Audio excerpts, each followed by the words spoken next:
ہمارے پیارے آقا صلی اللہ علیہ وآلہ وسلم نے معراج کی رات اتنا تیزی سے سفر کیا کہ سب سے پہلے آپ اپنی چچا زاد بہن کے گھر سے مسجد حرام تشریف لے گئے، وہاں سے آپ مسجد اقصیٰ تشریف لے گئے جہاں آپ نے انبیاء کی امامت فرمائی، پھر ساتوں آسمانوں کی سیر کرتے ہوئے آپ سدرۃ المنتہا پہنچے، پھر وہاں سے آگے عرش الہی کا سفر شروع ہوا، پھر آپ نے اپنی آنکھوں سے اللہ پاک کا دیدار کیا اور قرب خاص میں اللہ تعالیٰ سے گفتگو کی، پھر آپ کو نمازوں کا تحفہ ملا اور آپ نے جنت و دوزخ کی بھی سیر فرمائی۔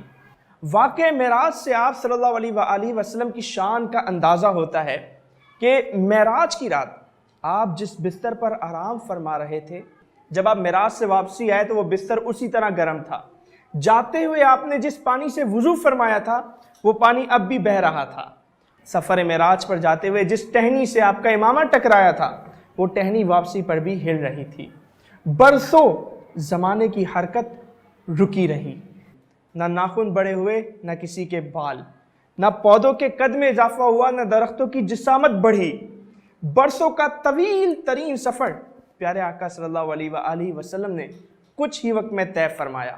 اس سے پتہ چلتا ہے کہ ٹائم اینڈ اسپیس سے آزاد ہونا گویا یہ آقا صلی اللہ علیہ وآلہ وسلم ہی کی شان تھی۔ سر، بیت المقدس اور وہاں سے سدرۃ المنتہا اتنے مختصر وقت میں کہ ٹہنی کا ہلتے رہنا اور بستر کا گرم رہنا، سر یہ کیسے ممکن تھا؟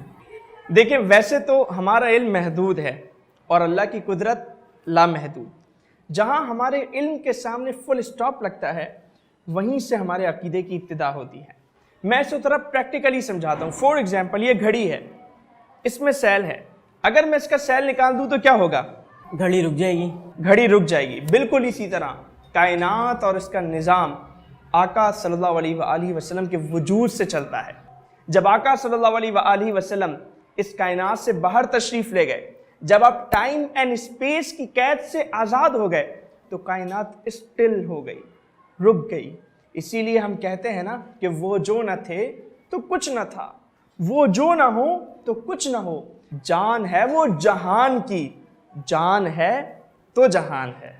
سر، ایک اور سوال کہ کوئی ٹائم اینڈ اسپیس سے کیسے آزاد ہو سکتا ہے؟ جی، جیسے کہ میں نے آپ کو بتایا کہ پیارے آقا صلی اللہ علیہ وآلہ وسلم وجہ وجود کائنات ہیں۔ اللہ تعالیٰ فرماتا ہے کہ اے محبوب اگر آپ نہ ہوتے تو میں زمین و آسمان کو، جنات اور فرشتوں تک کو پیدا نہ فرماتا۔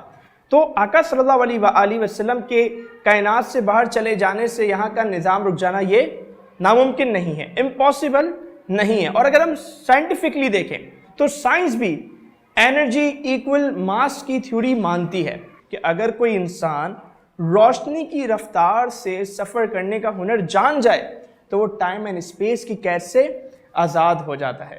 پھر مائنڈ سائنسز کے یہاں بھی بینڈنگ آف ٹائم کی ایک تھیوری موجود ہے۔ وہ کہتے ہیں کہ اگر انسان پوائنٹ اے سے پوائنٹ بی کے درمیانی فاصلے کو زیرو کر دیں تو کیا ہوگا؟ اب ٹائم اینڈ اسپیس سے آزاد ہو جائیں گے۔ تو ہم بات کر رہے ہیں سفر معراج کی، تو آقا صلی اللہ علیہ وآلہ وسلم کے لیے یہ کیسے ناممکن تھا، کیسے امپاسبل تھا؟ اور پھر سب سے آخری بات، سفر معراج جس نے کروایا وہ کون ہے؟ وہ اللہ تعالیٰ کی ذات ہے جس کی قدرت لامحدود ہے۔ وہ اگر چاہے تو ایک لمحے بلکہ اس سے بھی کم میں یہ سفر طے کرواتے ہیں۔